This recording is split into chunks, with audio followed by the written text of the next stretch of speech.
Hello बच्चों, चलिए प्रश्न को समझते हैं। कांच से वायु में जाने पर प्रकाश के किस रंग के लिए क्रांतिक कोण न्यूनतम है? तो सबसे पहले हम बात करते हैं यहाँ पर मुख्य अवधारणा की। मुख्य अवधारणा।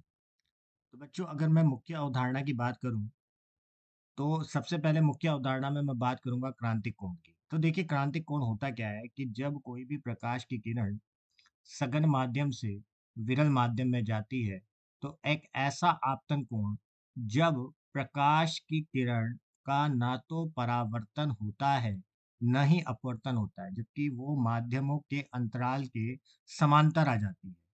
तो इसे क्या कहते हैं? इस आपतन कोण को हम क्रांतिक कोण कहते हैं। तो इसमें अगर मैं स्नेल का नियम लगाऊं, स्नेल का नियम लगाऊं, तो मैं स्नेल के नियम से यहाँ पर क्या लिख सकता हूँ?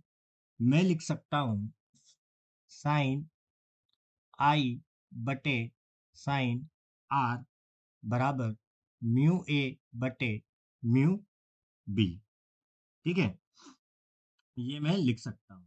अब अगर मैं यहाँ पर देखूं तो आर का मान साइन आर का मान तो क्या है? 90 डिग्री है। ठीक है, तो मैं यहाँ से क्या लिख सकता हूँ? साइन आई सी बटे साइन 90 बराबर क्या हो जाएगा? म्यू ए बटे म्यू बी। मतलब हमारा क्या बनेगा यहाँ पर? म्यू ए बी बराबर क्या बन जाएगा? 1 बटे साइन आई सी बन जाएगा। तो अगर हम यहाँ से देखें तो मतलब हम ये कह सकते हैं कि जो यहाँ पर अपवर्तनांक है वो क्या होता है? व्युत्क्रमानुपाती होता है किसके? क्रांतिक कोण के। ठीक है, एक तो ये हो गया हमारी अवधारणा, और एक होता है कि जो यहाँ पर अपवर्तनांक है, अपवर्तनांक अपवर्तनांक क्या होता है? ये किसी भी माध्यम में प्रकाश के वेग को निर्धारित करता है। वो व्युत्क्रम होता है किसके? तरंग दैर्ध्य के। देखिए, तरंग दैर्ध्य क्या होता है कि प्रकाश कितनी दूरी तय करता है, वो उसका क्या कहलाता है? तरंग दैर्ध्य कहलाता है। तो इन्हीं अवधारणाओं को उपयोग में लेकर चलिए प्रश्न को हल करते हैं। हल। तो बच्चों, अगर हम कांच की बात करें कि कांच में से अगर प्रकाश को गुजारते हैं हम, तो प्रकाश अपने तरंग दैर्ध्य के हिसाब से के सापेक्ष अलग अलग वर्णों में विभाजित हो जाता है। और इन वर्णों को हम कैसे लिखते हैं? V I B G Y O R. ठीक है, इस तरीके से लिखते हैं। और इसमें अगर मैं बैंगनी रंग से लाल रंग की तरफ जाता हूं तो तरंग दैर्ध्य क्या होता है? बढ़ता है। मतलब जो लाल रंग है, लाल रंग का तरंग दैर्ध्य बैंगनी रंग के तरंग दैर्ध्य से क्या होता है? अधिक होता है। ठीक है, अब ये तो हो गया एक।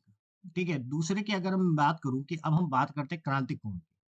तो देखिए बच्चों, कि क्रांतिक कोण होता क्या है कि अगर कोई प्रकाश सघन माध्यम से, प्रकाश की किरण अगर सघन माध्यम से विरल माध्यम में जा रही है, ठीक है, तो सघन से विरल में जा रही है, तो एक ऐसा आपतन कोण जिस पर प्रकाश की किरण न तो परावर्तित होती है न ही अपवर्तित होती है, जबकि मध्य अंतराल के क्या हो जाती है? समांतर हो जाती है। या फिर हम कह सकते हैं जिसमें अपवर्तन कोण का मान 90 डिग्री हो जाता है। तो यहाँ से अगर मैं स्नेल का नियम लगाऊं, तो स्नेल का नियम क्या कहता है? स्नेल के नियम से अगर मैं देखूंगा तो म्यू, जैसे अगर मैं लिखूंगा इसमें, तो वो व्युत्क्रमानुपाती आएगा किसके? क्रांतिक कोण के। जो अपवर्तनांक है वो व्युत्क्रमानुपाती आता है क्रांतिक कोण के। तो अब अगर आप देखेंगे तो देखिए, अब व्युत्क्रमानुपाती है क्रांतिक कोण के। ठीक है, और जो अपवर्तनांक होता है, वो अपवर्तनांक तरंग दैर्ध्य के भी क्या होता है? व्युत्क्रमानुपाती होता है। तरंग दैर्ध्य के भी क्या होता है? व्युत्क्रमानुपाती। तो बच्चों, अगर मैं इस समीकरण प्रथम और समीकरण द्वितीय से देखूं, तो मैं क्या लिख सकता हूं कि समीकरण प्रथम एवं द्वितीय से देखिए, तो मैं क्या लिख सकता हूं कि यहाँ पर आप देखेंगे तो ये भी व्युत्क्रमानुपाती हो रहा है, तरंग दैर्घ्य भी व्युत्क्रमानुपाती हो रहा है।